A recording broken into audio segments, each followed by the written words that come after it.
Weight loss பண்ணுறவங்களுக்கான ஒரு காலை உணவு ரொம்ப ஒரு பிரசித்தி பெற்ற உணவு, ரொம்ப நல்ல உணவு, ரொம்ப எனர்ஜிக்கான உணவு. இதை நீங்கள் கண்டினியூ பண்ணி பாருங்கள். நிச்சயமாக உங்களுக்கு பிடிக்கும். நிச்சயமாக உங்களோட எடையும் குறையாயும். வாங்க அது எப்படி செய்யலான்னு பார்க்கலாம். அஸ்ஸலாமு அலைக்கும் ஃப்ரெண்ட்ஸ். நான் 3 முட்டை எடுத்திருக்கேன். அந்த 3 முட்டையில் பாதி மஞ்சக்கரு ஒரு பாத்திரத்துலேயும் வெள்ளைக்கரு ஒரு பாத்திரத்துலேயும் எடுத்துருக்கிறேன். இப்போ நம்ம இந்த ரெண்டுத்தையுமே தனித்தனியாக நல்லா அடிச்சுக்க போகிறோம். நல்லா அடிக்கணும். நான் ஒரு 10 நிமிஷம் இதை அடிச்சிருப்பேன். நுரையா வரணும், அந்த மாதிரி அடிச்சு. நீங்கள் எக் பிளெண்டர் இருந்தால் கூட அது வச்சு கூட நீங்கள் அடிச்சுக்கலாம். ரொம்ப நல்லா வரும். அதனை ஒரே நிமிஷத்தில் அடித்து விட்டுறலாம். ரொம்ப நல்லா வரும். முட்டை கூட ரொம்ப நல்லா டேஸ்ட்டாக ரொம்ப நல்லா, இதுவும் நல்லா தான் இருக்கும்.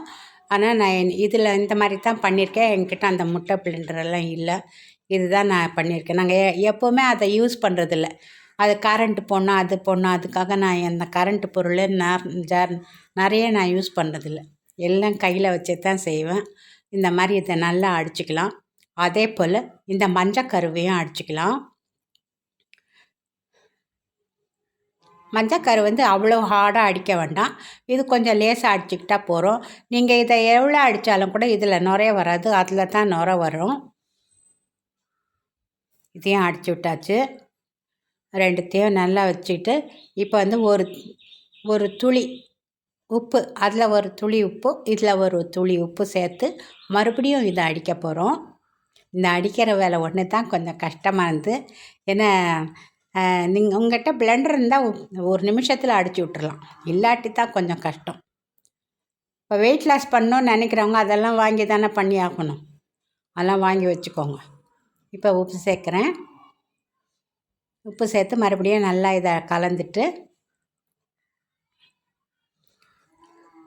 ஒரு தவா வச்சு, தவா நல்லா சூடானதும் நம்ம அதை கம்மி பண்ணிக்கலாம். அந்த சூட்லேயே நம்ம முட்டை போடக்கூடாது. அடியில் ரொம்ப தீஞ்சிரும், டேஸ்ட்டும் இருக்காது, நல்லாவும் இருக்காது, நாத்தமாகவும் இருக்கும். அதனால் அடுப்பை நல்லா கம்மி பண்ணிக்கோங்க. கம்மி பண்ணிவிட்டு அந்த தவா நல்லா சூடாகட்டும். அதுக்கு மேலே நம்ம கொஞ்சம் எண்ணெய் ஊற்றிக்கலாம். எண்ணெய் ஊற்றக்கூடாது, இதில் வெண்ணெய் தான் சேர்க்கணும். நான் அது வெண்ணெய் சேர்க்கறதுக்கு மறந்துட்டேன். சடார்னு இந்த எண்ணெய் பாட்டில் பக்கத்துலேயே இருக்கவே நான் எண்ணெய் எடுத்து ஊற்றிட்டேன். சரியா? ஊற்றினதுக்கு அப்புறம்தான் எனக்கு அதை திருப்பும்போது தான் எனக்கு ஞாபகம் வந்துச்சு இதில் வெண்ணெய் போடணும்னு. நீங்கள் வெண்ணெய் போட்டுக்கோங்க.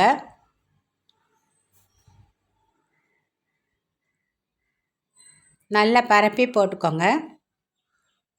இப்போ நம்ம முதல்ல எண்ணெய் சூடானதும் அடுப்பை குறைச்சி வச்சுக்கிட்டு முதல்ல நம்ம மஞ்சக்கருவை போடுறோம். மஞ்சக்கருவை போட்டு நல்லா பரப்பி விட்டுக்கலாம். இது ஃப்ளாட்டாக இருக்குது இந்த தவா. இது தோசை போடுற தவா. உங்கள்கிட்ட கொஞ்சம் இந்த ஓரமெல்லாம் தடியாக இருந்து கொஞ்சம் சின்னதாக இருந்துச்சுன்னா அதை வச்சு நீங்கள் போட்டுக்கோங்க. ரொம்ப ரொம்ப நல்லா வரும். நாங்கள் இதெல்லாம் பண்ணுறதில்லப்பா. எங்களுக்கு வெயிட் லாஸ் பண்ணணும் அப்படின்றதெல்லாம் கிடையாது. எங்களுக்கு இருக்கிற வெயிட்டே போகிறோம். நாங்கள் போகிறதே இல்லை. வெயிட் லாஸ் பண்ணுறது, அந்த உணவு கட்டுப்பாடில் வச்சுக்கிறது, அதெல்லாம் எங்களுக்கு தேவையும் இல்லை, நாங்கள் போகிறதும் இல்லை. சரி, இந்த மாதிரி பண்ணி ஒருத்தங்க வெயிட் கம்மி பண்ணியிருக்கிறாங்க, யாருக்காவது இது உதவட்டுமே அப்படின்றதுனால தான் நான் செஞ்சு காட்டுறேன். ஆனால் இது நல்ல டேஸ்ட்டாக தான் இருந்தது, சாப்பிட்லாம், நல்லா இருக்குது. நம்ம இட்லி தோசை சாப்பிட்றத விட சாப்பிட்லாம், ரொம்ப நல்லா இருந்துச்சு. அது மேலே கொஞ்சம் மிளகாப்பொடி தூவிக்கலாம். காஷ்மீரி மிளகாப்பொடி போட்டிருக்கேன். இது காரம் இருக்காது, கலர் தான் இருக்கும். லேசாக தூவிக்கோங்க, ரொம்ப காரம் வேண்டாம். இப்போ இந்த கம்மியான ஒரு அனல்லையே இது நல்லா வெந்துடும். பாருங்கள், பின்னால் கூட நல்லா தீயாமல் நல்லா வந்திருக்கு. இப்போ எடுத்தாச்சு. இதை அந்த பக்கம் வச்சுக்கலாம். இப்போ நம்ம காஃபி போட போகிறோம். காஃபி தான் எப்படி போடுறேன்னு பாருங்கள். இப்போ காஃபிக்கு ஒரு கிளாஸ் தண்ணி வச்சுருக்கேன். 2 பேருக்கு தான் இது. நான் ஒரு ஸ்பூன் காஃபி பவுடர் போட்டிருக்கேன். இந்த காஃபி நல்லா கொதிக்கணும். நல்லா கொதித்து அது ஒரு ஸ்பூன் தண்ணி குறைஞ்சாலும் கூட பரவாயில்ல, அந்த மாதிரி கொதி வரணும். போட்ட உடனே எடுத்துடக்கூடாது. நல்லா கொதிக்க விடணும். இதை தளன்னு நல்லா கொதித்து வரணும். கொதித்து நல்ல வாசனையாக வரும் பாருங்கள். அப்போ நம்ம பாருங்கள் நல்லா அதை கொஞ்சம் கொதிக்க விட்டுடலாம். ஒரு 3 நிமிஷம் நல்லா கொதிக்கட்டும். கொதித்ததுக்கப்புறம் நம்ம வந்து ஸ்டவ்வை ஆஃப் பண்ணிடலாம். ஸ்டவ்வை ஆஃப் பண்ணிவிட்டு நம்ம வந்து கிளாஸில் ஊற்றிக்கலாம். ஆஃப் பண்ணியாச்சு.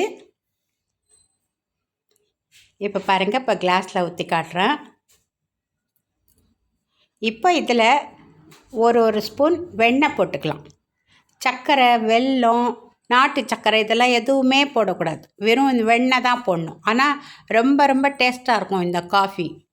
ரொம்ப நல்லாயிருக்கும். நம்ம சர்க்கரை போடலையேன்னு நினைக்க வேண்டாம். இந்த டேஸ்ட்டு வேறு மாதிரி இருக்குது. இதில் ரெண்டுத்துலேயும் ஊற்றிக்கலாம். நான் அவருக்கு நிறையா ஊற்றிருக்கேன், நான் கொஞ்சமாக ஊற்றிக்கிட்டேன். எனக்கு காஃபியெல்லாம் குடிக்க மாட்டேன் நான்.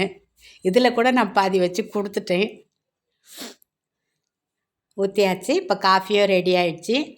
இப்போ லேசாக ஸ்பூனை போட்டு கலந்து விட்டுக்கலாம்.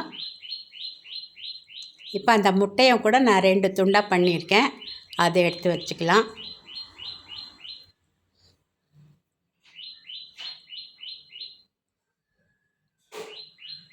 அவ்வளோதான் ஃப்ரெண்ட்ஸ்.